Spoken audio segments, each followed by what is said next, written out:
L'installation de fichiers, après l'installation du logiciel Sage, on avait dit déjà le rôle de ce logiciel, c'est la comptabilité informatisée.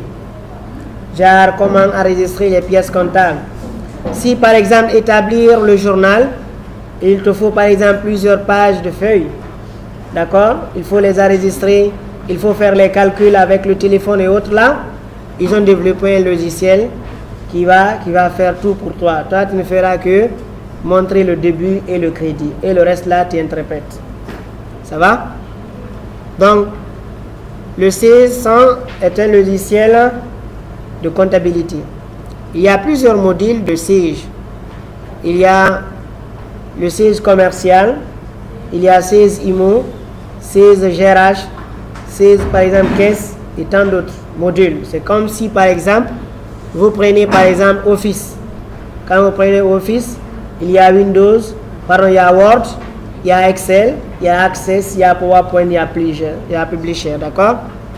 Tous ces logiciels, chaque logiciel a un rôle. Et le rôle de ce logiciel, c'est sans comptabilité, c'est pour l'enregistrement des pièces comptables. Sage ne fait pas les facturations, genre gestion du stock, ça c'est pas son travail, c'est juste l'enregistrement des pièces comptables. Donc comme on a dit, c'est comme les logiciels d'office. Donc dans ce logiciel, tu peux créer plusieurs types de fichiers.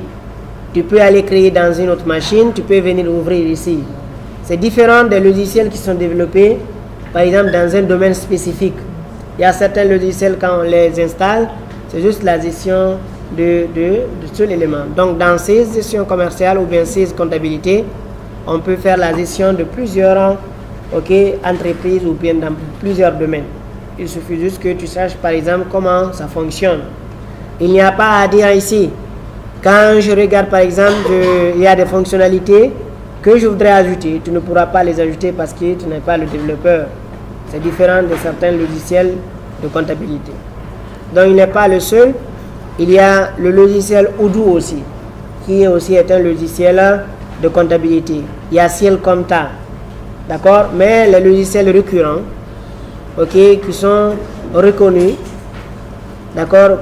Le Sage fait partie des logiciels les plus recommandés actuellement. Ça va? Donc, avec ces options, nous allons commencer par la création de fichiers comptables. Vous avez vu, actuellement, il y a des fonctionnalités qui ne sont pas activées, comme par exemple ajout d'une pièce, visualisation d'une pièce, saisie des opérations, saisie des écritures, rechercher une écriture. On ne peut pas le faire. Pourquoi? Parce que le fichier n'est pas créé. Donc, quand vous venez par exemple dans structure, vous avez vu, il y a beaucoup d'éléments qui sont en grisé. Donc, l'accessibilité n'est pas possible. Donc, il faut aller dans l'onglet fichier ou bien faire un CTRL N pour créer un fichier comptable, c'est-à-dire la société. Ça va? Donc, il y a l'assistant de création de fichiers qui apparaît avec ce qu'on appelle les fenêtres. Ça, c'est quel genre de fenêtres en programmation? Ce sont des fenêtres modales. Donc, tu ne peux pas, par exemple, tant que cette fenêtre elle est activée, tu ne peux pas cliquer ailleurs. Donc, il faut que tu suis l'assistant jusqu'à la fin ou bien tu appuies sur annuler avant de quitter. Tu ne peux pas fermer le logiciel tant que tu n'as pas fermé l'autre fenêtre là. Ça va? Donc, avec l'assistant de création, ils vont vous demander d'indiquer la raison sociale de votre société, le nom de l'entreprise. Ça va? Donc, ici, vous allez donner ici le nom de votre entreprise, ou bien l'entreprise là où vous travaillez, ou bien l'entreprise que vous voulez. D'accord? Donc, moi, je vais me baser sur le mien. Par exemple, sous l'entête, par exemple, de l'entreprise, ici, je mets le nom là. Ça veut pas dire c'est standard. Quand toi, tu es devant ta propre entreprise, tu mets le nom de l'entreprise. Ça va? Donc, nous allons mettre ici, d'accord, le nom de l'entreprise, je mets ici Salmatel. Ça va? Maintenant, souhaitez-vous reprendre ces informations dans la fiche d'identification du dossier en cours de création? Nous allons maintenir ce nom-là dans tous les autres fichiers. Donc, vous laissez l'option par défaut oui. Vous appuyez sur suivant. Ça va? Maintenant, l'activité. Dans quel domaine votre entreprise évolue? Dans quel domaine? Commercial, prestation ou industriel? Donc, je mets ici prestation de service. Prestation de service. OK, virgule. Je peux mettre ici commerce, commercial, ainsi de suite. Est-ce que ça va un peu? Donc, l'adresse, c'est l'emplacement du siège. Par exemple, ici, le siège de l'entreprise. D'accord? Vous mettez ici l'adresse. Je mets par exemple Symphonia Gare T7. Ça veut pas dire que ça c'est standard. Hein? Ça dépendra, OK, de l'entreprise, l'emplacement de votre entreprise.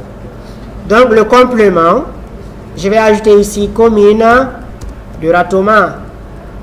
Ça va? Si c'est dans les autres villes, vous mettez là-bas le nom de la préfecture. Est-ce que ça va un peu? Donc, le code postal. Le code postal, je n'en ai pas. Je mets 224, je mets Conakry. Mais si l'entreprise a un code postal, vous mettez le numéro du code postal.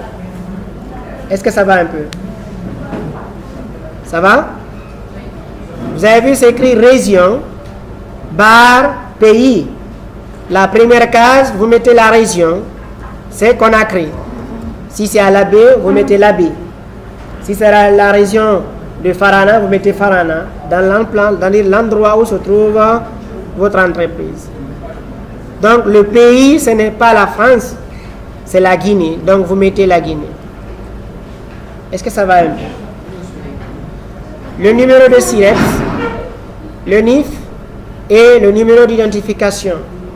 Ça correspond au RCCM. Je viens ici au niveau du RCCM. Je mets ici le numéro du RCCM. Dans l'identification de l'entreprise. Quoi? Vous laissez la case numéro de SIRET. Vous venez ici, vous mettez RCCM. RCCM. OK, barre gn.ttc.2020.a.02 830. Ça, vous avez vu, c'est en gras. Le numéro d'identification. Donc, vous mettez ici RCCM bar. D'accord, GN. OK, point. D'accord, TCC. D'accord, point 2020. D'accord, point 2020. Point. OK, A. Point 02 830. 02 830. Ça, c'est le numéro d'identification.